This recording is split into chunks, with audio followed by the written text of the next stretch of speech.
السلام علیکم ورحمۃ اللہ وبرکاتہ۔ جنت میں درخت لگانے والا کلمہ۔ حضرت ابو ہریرہ رضی اللہ تعالی عنہ سے روایت ہے کہ وہ ایک پودا لگا رہے تھے کہ نبی کریم صلی اللہ علیہ وسلم پاس سے گزرے۔ انہوں نے فرمایا، اے ابو ہریرہ، تم کیا لگا رہے ہو؟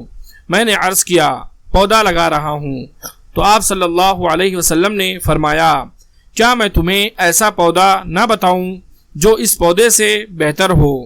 یہ کلمات پڑھو، سبحان اللہ والحمد للہ ولا الہ الا اللہ واللہ اکبر۔ تو ان میں سے ہر ایک کے بدلے تمہارے لیے جنت میں ایک درخت لگا دیا جائے گا۔ ابن ماجہ حدیث نمبر 3807۔ اس حدیث کی سند صحیح ہے۔ اللہ تبارک و تعالی ہم تمام لوگوں کو زیادہ سے زیادہ ان کلمات کو پڑھنے کی توفیق عطا فرمائے، آمین۔